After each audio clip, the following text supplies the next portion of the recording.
অযোধ্যায় একটা ছোট্ট গ্রামে, সেখানে একজন ভক্ত বাস করতেন। তার নাম হচ্ছে, ডাক নাম ভোলা। বাবা নেই, মা নেই, সংসারে কেউ নেই, জমি আছে, ঘরবাড়ি আছে, কিন্তু ভোলা এত সহজ সরল, সে অন্য কিছু করতে পারে না। যদি কোনো পাড়াতে বিয়ে বাড়ি হয়, অন্নপ্রাশন হয়, সে বিনা নেমন্তন্নে চলে যায়। সেখানে গিয়ে সমস্ত কাজ সে করে, বিনিময়ে সে শুধু পেট ভরে খেতে চায়। কিন্তু তথাপিও কেউ তাকে নেমন্তন্ন করে না। কেন না, খেতে বসলে মিনিমাম 70 থেকে 80টা লুচি খাবে মা, তারপরে 150 পিস রসগোল্লা তার চাই, তারপরে বুঝতেই পারছেন। তা এখন কেউ তাকে নেমন্তন্ন করে না ওই খাবানোর ভয়ে। যদি বিনা নেমন্তন্ন চলে আসে, ঘাড় ধাক্কা দিয়ে বার করে দেয়। আবার তাকে ঘাড় বার করে দিলে কিছুক্ষণ পরে আবার ফিরে আসে। কিরে এলি কেন? বলেন আমাকে বার করে দিয়ে যদি আপনার দুঃখ লাগে তাই আবার ফিরে এলাম। বলে না, কোনো দুঃখ লাগেনি, বেরিয়ে যা। সে মনের দুঃখে ভাবলেন, দেখ আমাকে কেউ নেমন্তন্ন করে না, কেউ খেতে দেয় না, কেউ ডাকে না, আমি বিনা নেমন্তন্নে গেলেও ঘাড় ধাক্কা দিয়ে বার করে দেয়, আমি আর এই গ্রামে থাকবো না, যাও আমি থাকবো না। ঘর বাড়ি জমি জমা সব ছেড়ে দিয়ে চলে যাচ্ছে। কিরকম সরল দেখুন, ঘর বাড়ি সব ছেড়ে দিয়ে তিনি চলে যাচ্ছে মনের দুঃখে, আমি এখানে থাকবো না। যেতে যেতে যেতে সন্ধে হয়ে গেছে। একটা গ্রামে ডান পাশে একটা বিরাট বড় আশ্রম মন্দির রয়েছে। আশ্রমের গুরুজি তিনি বাইরে দাঁড়িয়ে নাম স্মরণ করছেন। অমনি ভোলা গিয়ে তার চরণ দুটো ধরে বলছেন, গুরুজি গুরুজি আপনার আশ্রমে আমাকে থাকতে দেবেন গুরুজি। গুরুজি বললেন, শোন বাবা, কি নাম তোর? আগে গুরুজি আমার নাম ভোলা। বাবা তুই যে আমার আশ্রমে থাকবি? না না গুরুজি, এমনি থাকবো না, আমি কাপড় কেচে দেবো, বাসন মেজে দেবো, জল এনে দেবো, ঝাড়ু দিয়ে দেবো, কাঠ এনে দেবো, যা বলবেন তাই করব, সব কাজ আমাকে করাবেন। কিন্তু বিনিময়ে না, বিনিময়ে তোকে টাকা পয়সা দিতে পারবো না, না টাকা লাগবে না, আমাকে পেট ভরে খেতে দিতে হবে। ঠিক আছে বেটা, চল, ঠিক আছে, তুই যত খাবি তোকে আমি খাওয়াবো। ভোলা চলে গেলেন আশ্রমে। সকাল থেকে উঠে কাজ করে, আর গুরুজি তাকে পাতে নিজের পাশে বসিয়ে যত ইচ্ছে তত তাকে ভগবানের প্রসাদ দেয়। সে পেট ভরে সেবা করে। দেখতে দেখতে একদিন, দুদিন, 10 দিন, 12 দিন, 14 দিন পেরিয়ে গেছে। আজকে একাদশী, আগামীকাল একাদশী। তা একাদশী, নির্জলা একাদশী। ভোলা গুরুজিকে গিয়ে বলছে, গুরুজি আজকে রান্নাঘরে তালা দেওয়া কেন, রান্না হবে না? গুরুজি বললেন, ওরে চুপ চুপ চুপ, আজকে রান্না হবে না বাবা, আজকে নির্জলা একাদশী। আগে গুরুজি নির্জলা একাদশী মানে কি? বললেন নির্জলা মানে জল খাওয়া যাবে না। না ঠিক আছে গুরুজি, আজকে পেট ভরে ভাত খাবো, জল খাওয়ার দরকার নেই। আরে কি মুশকিল, তুই এত বোকা কেন বলতো? নির্জলা মানে জলটাও পর্যন্ত খাওয়া যাবে না, ভাত তো অনেক দূরের কথা, আজকে একাদশী। যেই এ কথা বলেছে, গুরুজির পায়ে ধরে বলছে, গুরুজিকেও আমি না খেয়ে থাকতে পারি না, আমাকে কিছু না কিছু খেতে দিতে হবে গুরুজি, আমি পারবো না গুরুজি, আমি মরে যাবো গুরুজি, না খেয়ে থাকতে পারবো না।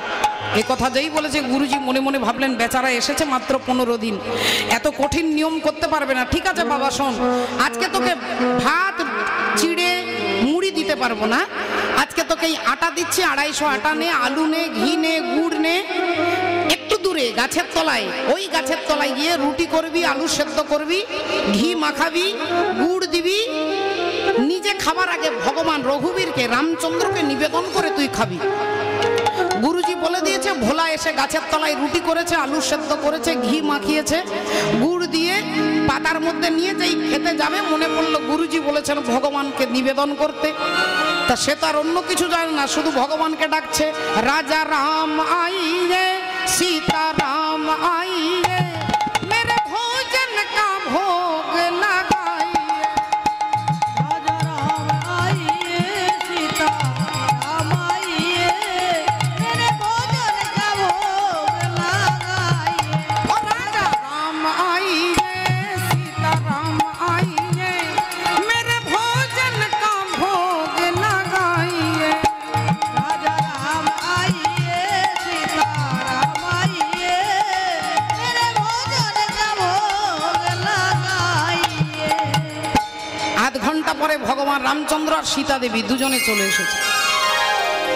ভোলা দুজনকে দেখে বলল, কি ব্যাপার, তোমাকে একা ডাকলাম, তুমি তোমার স্ত্রীকে নিয়ে এসেছো কেন? তোমাকে না, তোমাকে একা ডাকলাম আর তুমি আরেকজনকে নিয়ে চলে এসেছো। এইবার আমার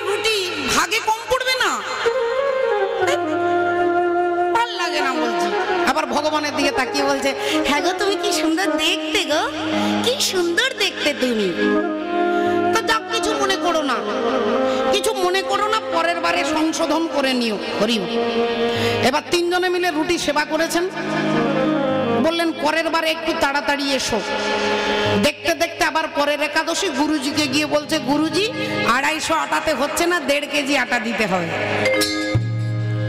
গুরুজি বললেন 1.5 কেজি আগে হচ্ছে না গুরুজি, কুলোচ্ছে না তো। যা যা নিয়ে যা। 1.5 কেজি আটা নিয়েছে, 500 আলু নিয়েছে। আবার গাছের তলায় এসে আবার রুটি করেছে, আলু সেদ্ধ করে আবার পাতার মধ্যে দিয়ে আবার ভগবানকে ডাকছে। আবার কিছুক্ষণ পরে ভগবান রামচন্দ্র সীতা দেবী সঙ্গে হনুমানকে নিয়ে চলে এসেছে। কি ব্যাপার, তুমি এক একজন ক্যান্ডিডেট বাড়িয়ে যাচ্ছ, আমি তোমাকে এইবার আমি এই এতগুলো এই কম রুটি 4 জনে মিলে ভাগ করে খাবো? তুমি কি কিছু বোঝো না নাকি? ভালো লাগে না। আবার ভগবানের দিকে তাকিয়ে বলছে, এই তুমি কিছু মনে করো না, তুমি না, তোমার দিকে তাকালে আমার রাগ থাকে না, সব ঠান্ডা হয়ে যায়। তো যাক, আজকে এসেছো যখন, পরের বারে সংশোধন করে নিও। আবার 4 জনে মিলে ভাগ করে সেবা করেছে। বলছে পরের একাদশীতে আবার তাড়াতাড়ি এসো। দেখতে দেখতে পরের একাদশী আবার গুরুজিকে গিয়ে বলছে, গুরুজি কিছু মনে করবেন না, 3.5 কেজি আটা দিতে হবে। গুরুজি বলছে, তুই একাদশী করছিস না আটা ধসি করছিস, কিছু বুঝতে পারছি না। আমি তোর আটার পরিমাণ কমাতে যাচ্ছি আর তোর দিন দিন বেড়ে যাচ্ছে। আগে গুরুজি হচ্ছে না, তো মহা মুশকিল, তোকে নিয়ে তো মহা ঝামেলায় পড়লাম না। গুরুজি আমি পারবো না। তা যা নিয়ে যা। 3.5 কেজি আটা নিয়েছে, 1.5 কেজি আলু নিয়েছে মা, নিয়ে আবার রুটি করে আবার ভগবানকে ডাকছে। আবার কিছুক্ষণ পরে ভগবান রামচন্দ্রকে ডাকছে, রাজা রাম আইয়ে सीता राम आइए, मेरे भोजन का भोग लगाइए। राजा राम आइए, सीता राम आइए, मेरे भोजन का भोग लगाइए। मेरे भोजन का भोग लगाइए, मेरे भोजन का भोग लगाइए, मेरे भोजन का भोग लगाइए।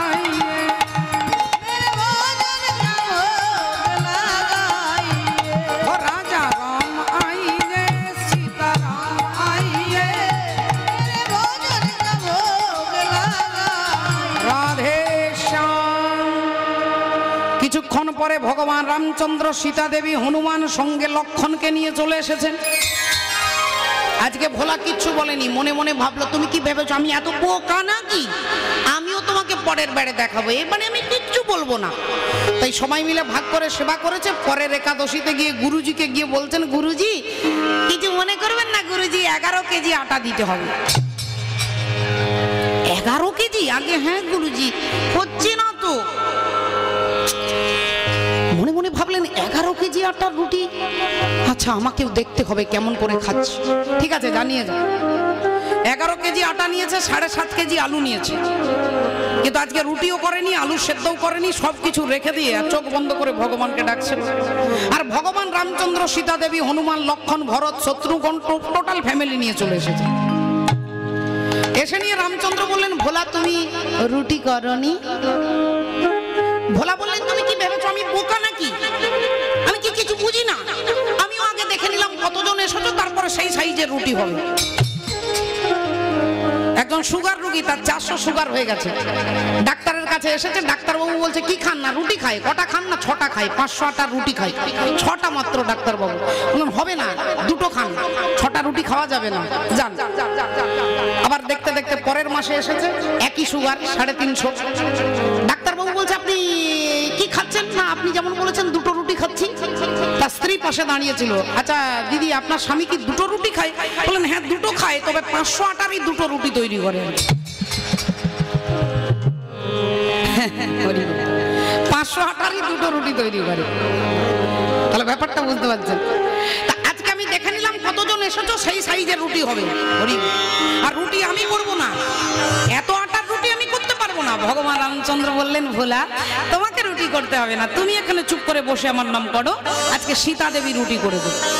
তাই মা সীতাকে বলছেন যাও, হনুমানকে বলছে যাও। তারা সবাই মিলে রুটি তৈরি করছে, ভোলা চোখ বন্ধ করে নাম জপ করছে। কিছুক্ষণ পরে গুরুজি এসেছে, কিরে ভোলা, ভোলা বসে আছিস যে রুটি করিসনি আগে? না গুরুজি, আজকে আমি করিনি, বলে দিয়েছি আমি পারবো না। কে রুটি করছে? আগে গুরুজি মা সীতা দেবী রুটি করছে। কি বললি?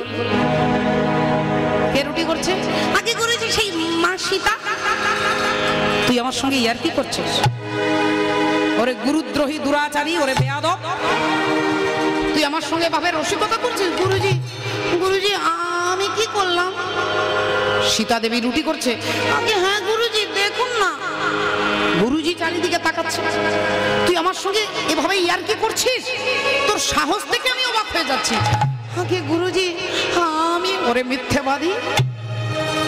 গুরুজি আপনি আমাকে তাড়িয়ে দিলে আমি চলে যাব গুরুজি, কিন্তু গুরুজি আমি আপনাকে মিথ্যে কথা বলছি না, আমি আপনাকে মিথ্যে কথা বলছি না গুরুজি। ওই দেখুন না, দেখুন না মা সীতা রুটি করছে, দেখুন না। আমি আপনাকে মিথ্যে বলবো কেন? আপনি নিজের চোখে দেখুন না, আমি দেখতে পাচ্ছি। কই গুরুজি কি বলছেন আপনি? দেখুন না, এই তো দেখুন না, দেখুন না। এই দেখুন না দেখুন না বলতে বলতে ভোলা গুরুদেবের চরণে হাত দিয়েছে। চরণটা হাত দিয়ে বলছে দেখুন না, আর যেই চরণে হাত দিয়ে দিয়েছে অমনি গুরুজি দেখছে, দেখে স্বয়ং ভগবান দাঁড়াইয়ে আছে।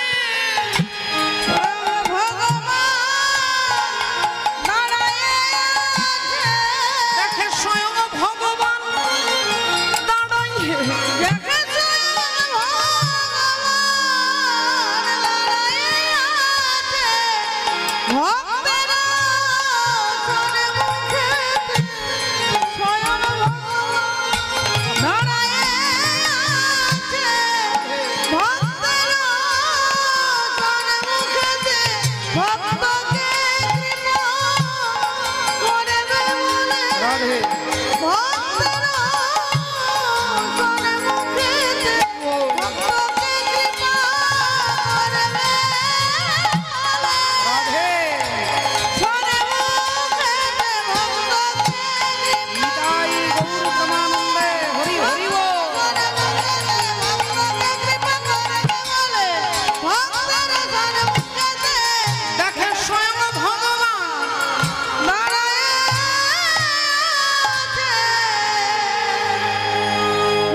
মায়েরা আপনারা মনে মনে যদি ভাবেন যে আগামী কাল একাদশী তাহলে 11 কেজি আটা নিয়েই ঘরে যাব,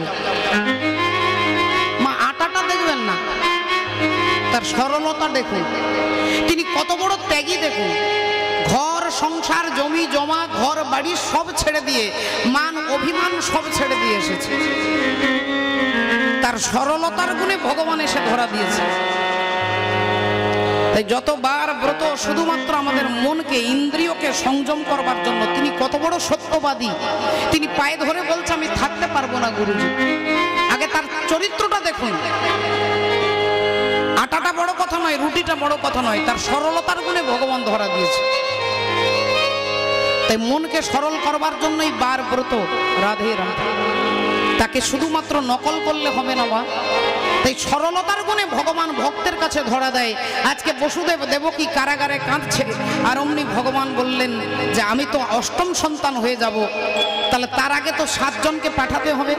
দেবকীর 8টি সন্তান, কীর্তিমান, সুসেন, ভদ্রসেন, মৃদু, সন্তর্দন, ভদ্র, শঙ্কর্ষণ, শ্রীকৃষ্ণ। এর মধ্যে 6টা ছেলেকে কংস পাথরে আছাড় দিয়ে মেরে ফেলেছিলেন, সেটাও আপনারা জানেন। তো যে 6টা ছেলেকে আছাড় দিয়ে মারলেন তারা কিন্তু সম্পর্কে ভগবান শ্রীকৃষ্ণের দাদা হন। ভগবানের দাদারা কংসের হাতে মারা যাওয়ার কারণ কি? কারণ আছে। ওই যে 6টা ছেলেকে কংস মারলেন, ওই 6টা ছেলে ছিল মরীচি ঋষির পুত্র। তারা বাগানে খেলা করছিল, আর এমন সময় সৃষ্টিকর্তা ব্রহ্মা তিনি যাচ্ছেন। আর ব্রহ্মার ছেলে মদন এসে ব্রহ্মাকে বলছেন, বাবা তুমি তোমার অন্যান্য ছেলেদের কত কিছু দিয়েছ, আমাকে তো বাবা কোনোদিন কিছু দাওনি। ব্রহ্মাজি বললেন, ঠিক আছে বাবা, তোকে যখন দিইনি, এই নে তোকে 5টা বান দিলাম। এই 5টা বান দিলাম, তুই যাকে মারবি সেই তোর কাছে হেরে যাবে। বলে দিয়ে ব্রহ্মা চলে যাচ্ছেন। মদন ভাবলো যে কথাটা ঠিক না ভুল, আগে আগে বাবাকে মেরেই টেস্ট করে দেখবে। আর যেই মদন বান বানলেন ব্রহ্মাজিকে, অমনি মদনের মানে ব্রহ্মাজি জর্জরিত হয়ে গেলেন। তিনি তার কন্যা সন্ধ্যাকে দেখতে পেলেন, সন্ধ্যার পিছনে ছুটতে লাগলেন। আর মরীচি ঋষির ছেলেগুলো দেখতে পেয়ে খিলখিল করে হাসতে লাগলো। আর হাসির শব্দ শুনে ব্রহ্মাজি অভিশাপ দিলেন যে তোমাদের অসুরের ঘরে জন্ম হবে, অসুর কুলে জন্ম হবে তোমাদের। মরীচি ঋষির ছেলেরা দাদু ব্রহ্মার পায়ে আছাড় খেয়ে পড়লেন, দাদু আমাদের ক্ষমা করো, ক্ষমা করো দাদু, অন্যায় হয়ে গেছে, অপরাধ করে ফেলেছি দাদু, আমাদের কি উদ্ধারের কোনো রাস্তা নেই? আছে, শোনো, অসুরের ঘরে জন্ম হবে, কিন্তু যেদিন তোমাদের নিজ পিতা নিজের হাতে বধিবে, যেদিন তোমাদের নিজ পিতা নিজের হাতে বধিবে, ওগো সেদিন তোমরা অসুর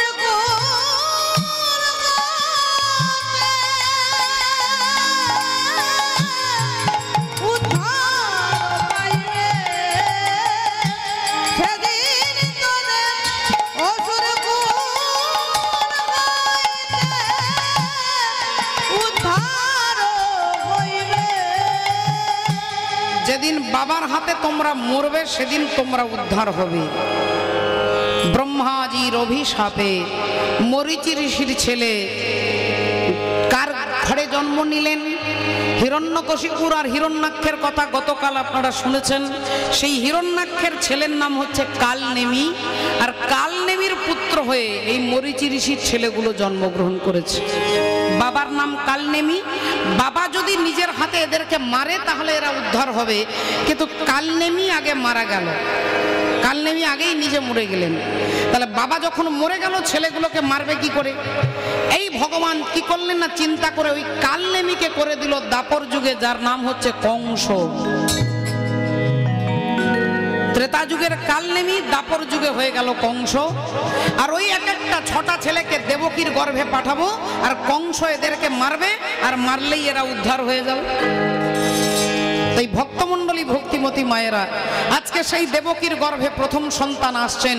10 মাস 10 দিন হইল পুরন, 10 মাস 10 দিন হইল পুরন, 10 মাস 10 দিন হইল পুরন, হেন কালে কীর্তিমান লোভিলা জনম, হেন কালে কীর্তিমান লোভিলা জনম, ওগো হেন কালে কীর্তিমান, লোভিল জনম, হেন কালে কীর্তিমান লোভিলা জনম, যেন গগনের চাঁদ নেমে এলো, গগনের চাঁদ নেমে এলো, চাঁদ নেমে এলো, ওগো ভুবন ভরা রূপ নিয়ে গগনের চাঁদ নেমে এলো, ভুবন ভরা রূপ নিয়ে গগনের চাঁদ নেমে এলো, ভুবন ভরা রূপ নিয়ে হরি হরি হরি বলো, আহা, ভুবন ভরা রূপ নিয়ে হরি হরি হরি বলো, ভুবন ভরা রূপ নিয়ে গগনের চাঁদ। নেমে এলো।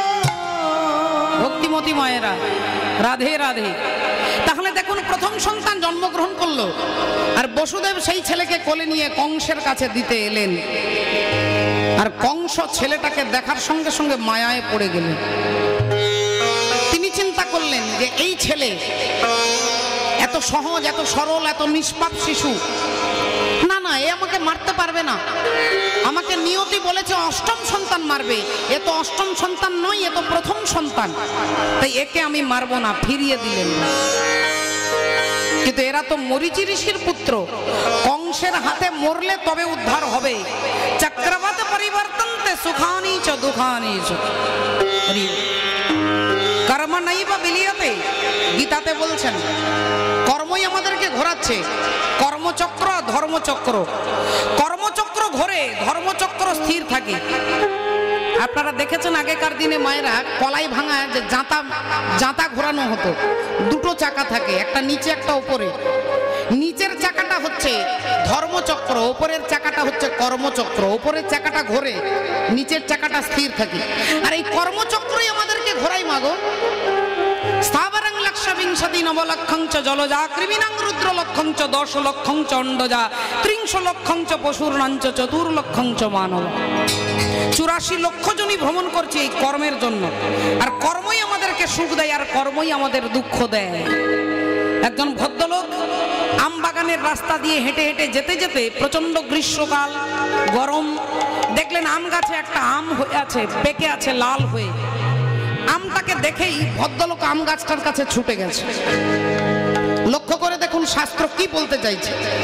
আমটাতে দেখলো আমার চোখ, আমগুলোকে দেখলো আমার চোখ, আর আম গাছটার কাছে নিয়ে যাবে কে? কোন ইন্দ্রিয়? পা। আমার পা নিয়ে গেল আম গাছটার কাছে, আমার চোখ দেখলো আমটাকে, কিন্তু পা দুটো যে টেনে নিয়ে গেল গাছটার কাছে, পা কি আমটাকে পারতে পারবে? পারবে কে? হাত। হাত ইন্দ্রিয়। তাহলে হাত কি করলো? আমটাকে পারলো, পেড়ে ছালটা ছুঁড়লেন, আটিটা ফেললেন, শ্বাসগুলো নিয়ে কি করবে? হাত হাতে রেখে দেবে না মুখে দেবে? মুখে দেবে।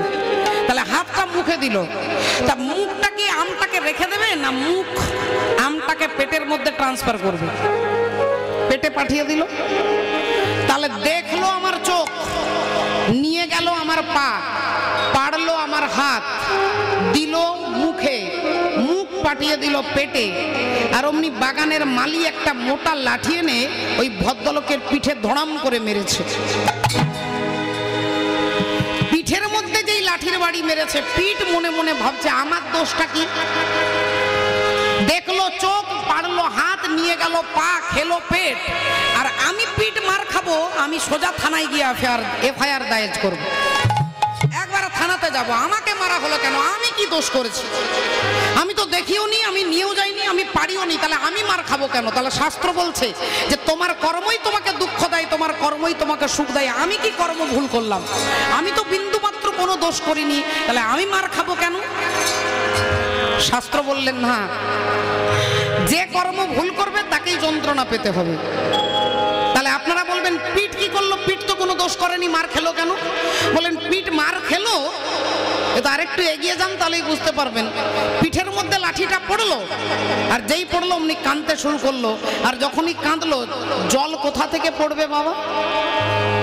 চোখ থেকে। তাহলে আসল মূল অভিযুক্ত কে ছিল? চোখ। তাহলে যে দোষ করেছিল তাকেই ঘুরতে ঘুরতে ঘুরতে ঘুরতে সেই কর্মের ফল তাকেই পেতে হলো বাবা। রাধে। মাননীয় ভক্তমণ্ডলী, ভক্তিমতী ও মা, ভবের গাছে বেঁধে দিয়ে মা পাক দিতেছ অবিরত। ভবের গাছে বেঁধে দিয়ে মা পাক দিতেছ অবিরত। তুমি কি দোষে করিলে আমায় ছটা কুলুর অনুগত? তুমি কি দোষে করলে আমায় ছটা কুলুর অনুগত? মায়াময় ঘুরাবি কত, মামায় ঘুরাবি কত? কুলুর চোখ ঢাকা বলদের মতো। মায়াময় ঘুরাবি কত? কুলুর চোখ ঢাকা বলদের মতো। মামায় ঘুরাবি কত? তাই বাবা ঠাকুর যখনই প্রথম সন্তানকে ফিরিয়ে দিল, ভগবান ভাবলেন কংসের হাতে এদেরকে তো মরতে হবে, নইলে তো উদ্ধার হবে না। তখনই দেবর্ষি নারদকে পাঠালেন, যাও নারদ, তুমি গিয়ে কংসকে বোঝাও যাতে দেবকীর 6টা ছেলেকে সে নিজের হাতে হত্যা করে। নারদ মুনি এলেন কংসের কাছে। নারায়ণ নারায়ণ। কংস বলে উঠলেন, কি ব্যাপার সকালবেলায় আপনি? রাধে রাধে। দেবর্ষি নারদ বললেন, চুপ চুপ চুপ চুপ চুপ চুপ, চিৎকার করবেন না, আমি লুকিয়ে লুকিয়ে এসেছি মশাই। আরে লুকিয়ে আসতে গেলেন কেন? কোথা থেকে আসছেন? একবার সরাসরি মিটিং থেকে। মিটিং কোথায় হচ্ছে? বলেন ওপরে মিটিং হচ্ছে, দেবতাদের সঙ্গে ভগবান বিষ্ণুর মিটিং। বলেন দেবতাদের সঙ্গে ভগবানের কি মিটিং চলছে? বিষয়বস্তু কি? না আপনাকে মারবার জন্য প্ল্যান চলছে? আরে মশাই, আমাকে তো নিয়তি বলে দিয়েছে দেবকীর অষ্টম সন্তান মারবে। দেবর্ষি নারদ বলছেন, ওগুলো আপনি চ্যানেলে চ্যানেলে দেখছেন তো, ওগুলো সব ভুল খবর দেখাচ্ছে, প্ল্যান চেঞ্জ হয়ে গেছে। যে ছেলেটাকে আপনি ফিরিয়ে দিয়েছেন আজকে, ওই প্রথম সন্তানই অষ্টম সন্তান হয়ে আপনাকে হত্যা করবে। কংস বললেন, এটা কি করে হবে? প্রথম সন্তান অষ্টম সন্তান কি করে হবে? নারদ মুনি বললেন, হবে, হয় হয় হয়। কি করে হবে জানেন? দাঁড়ান, একটা পেন্সিল বার করে 8টা দাগ দিয়েছে, 1 2 3 4 5 6 7 8, আর 8টা দাগ দিয়ে বলছে, বলুন তো মহারাজ কোনটা 1 আর কোনটা 8? কংস বললেন, এই আবার কি প্রশ্ন? এটা 1 আর ওটা 8, 1 2 3 4 5 6 7 8, এটা 1 আর ওটা 8। বললেন, আপনি ঠিকই বলেছেন, আপনি গুনছেন বাঁ দিক থেকে ডান দিকে, তাই এটা 1 হচ্ছে, ওটা 8 হচ্ছে। আর ভগবান বিষ্ণু যখন গুনবেন তখন ডান দিক থেকে বাঁ দিকে আসবে, তাহলে ওই দিক থেকে গুনলে ওটা 1 আর এটা 8 হয়ে যাচ্ছে, তাহলে আপনি যাকে 1 মনে করছেন ওটাই 8 হয়ে যাবে। কংস বললেন, তাহলে তো এটা পুরোপুরি চিটিংবাজি হচ্ছে না? দেবর্ষি নারদ বললেন, ভগবান আপনাদের সঙ্গে তো বারবার এরকমই করেছে, এরকম করেনি? সমুদ্র মন্থন করে অমৃতের ভাণ্ড উঠলো, দেবতারা পান করবে, অসুরগণ ছিনিয়ে নিয়ে চলে গেল। দেবতারা কাঁদতে কাঁদতে ভগবান শ্রীহরির কাছে এলেন। ভগবান বললেন, তোমরা কেঁদো না, আমি দেখছি। অসুরদের কাছ থেকে অমৃতের ভাণ্ড আদায় করবার জন্য ভগবান শ্রী বিষ্ণু পুরুষোত্তম যিনি, তিনি নারী রূপ ধারণ করলেন। আর নারী রূপ ধারণ করে, রাধে রাধে, নারী মূর্তি ধারণ করে অসুরদের কাছে তিনি নেচে নেচে যাচ্ছেন। অসুরগণ দেখতে পেলেন, এত সুন্দর দেখতে। কে তুমি, কে তুমি তন্দ্রা হরণী, কে তুমি তন্দ্রা হরণী,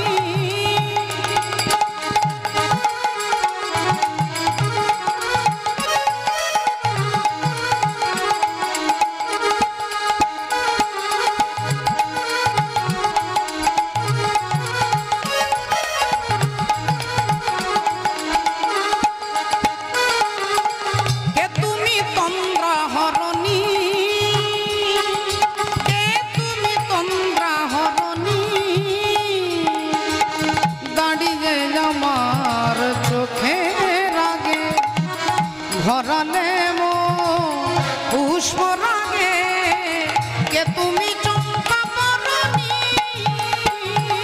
কে তুমি উলুধ্বনি।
ভগবান মোহিনী এসে বলছেন, অসুরগণ বললেন, দেখো না সুন্দরী, এই অমৃতের ভাণ্ডটা নিয়ে দেবতা আর আমাদের মধ্যে ঝগড়া হচ্ছে। ভগবান বললেন, এক কাজ করো, তোমরা সবাই মিলে ভাগ করে সেবা করো। অসুরগণ বললেন, ঠিক আছে, ভাগ করে তো সেবা করো, কিন্তু ভাগ করে দেবে কে?